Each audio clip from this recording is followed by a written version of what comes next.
Jokowi mencari bunker ke Prabowo.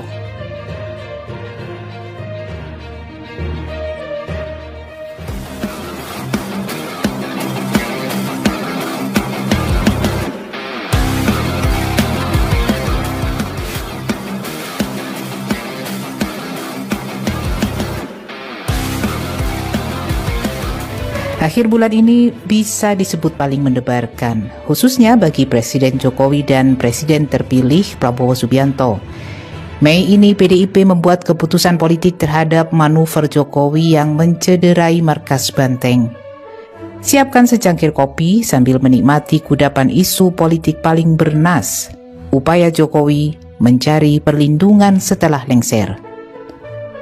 Oktober 2024, Joko Widodo secara resmi mengakhiri jabatan sebagai Presiden Indonesia. Apakah Pak Jokowi langsung pulang ke kampung halaman di Solo atau ikut menetap di IKN? Ataukah ia menjadi penasehat Presiden terpilih Prabowo Subianto? Seperti biasa, Jokowi terkekeh menjawab pertanyaan pers selepas meninjau Badan Layanan Umum Daerah Kabupaten Konawe, Sulawesi Tenggara, 14 Mei lalu. Saya ini masih jadi presiden sampai 6 bulan lagi loh. Masih presiden. Sekarang masih bekerja sampai sekarang ini. Kok ditanyakan begitu? Katanya. Wacana Jokowi menjadi penasehat Prabowo sudah beberapa kali mencuat.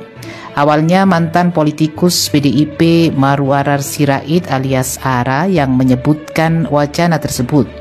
Ia memutar ulang alasan relawannya mendukung pasangan Prabowo Gibran, sebab paslon nomor 02 itu akan melanjutkan program Jokowi.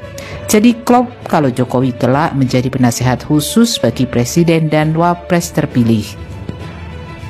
Bandul politik semakin terarah lewat pernyataan serupa dari Menteri Investasi Bahlil. Saat berada di istana, ia mengingatkan dalam politik semua bisa terjadi selama dalam rangka konstitusional. Belakangan, Jokowi dimungkinkan menjadi penasehat Prabowo melalui pengaktifan kembali Lembaga Dewan Pertimbangan Agung (DPA). Indikasi ke arah sana sudah terlihat terang benderang ketika DPR merevisi Undang-Undang Kementerian yang memungkinkan jumlah kabinet tidak terpaku pada 34 kementerian seperti sekarang ini.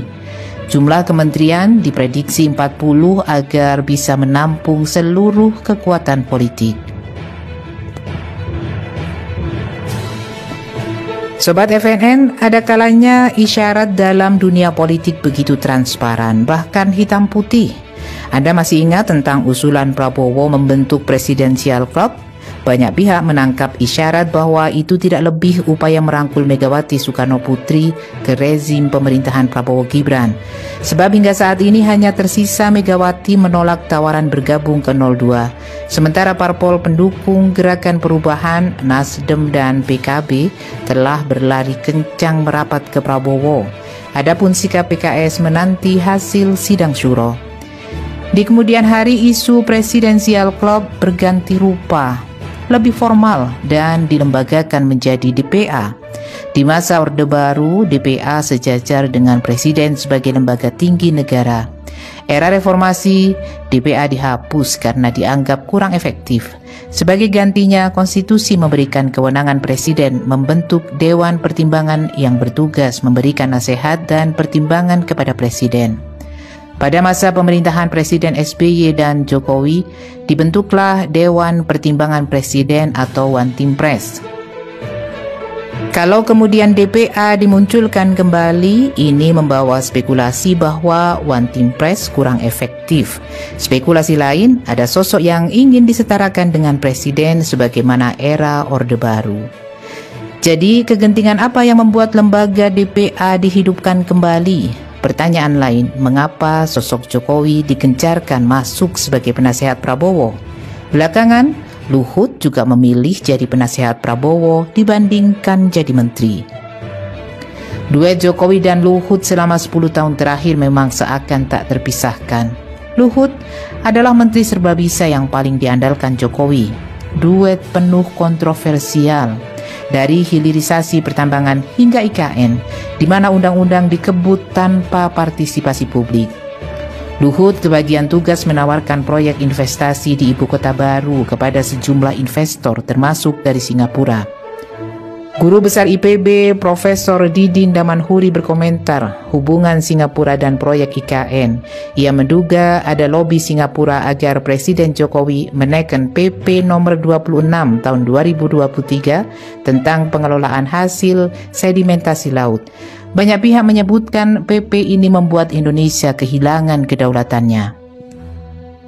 Di luar itu ada setumpuk api dalam sekam yang tinggal menanti pemicu untuk berkobar. Deretan kontroversi itu yang barangkali membuat Luhut ingin jadi pembantu Prabowo dibandingkan jadi menteri. Adapun Jokowi selaku presiden tidak akan menawarkan diri, tapi dijajakan para pendukung fanatiknya. Menjadi pembantu presiden apakah akan menjamin keamanan diri dan keluarga? Minimal tidak akan terusik. Sekjen Partai Gerindra Ahmad Muzani menegaskan seluruh pihak jangan memanfaatkan kemenangan Prabowo Subianto sebagai bunker atau tempat berlindung.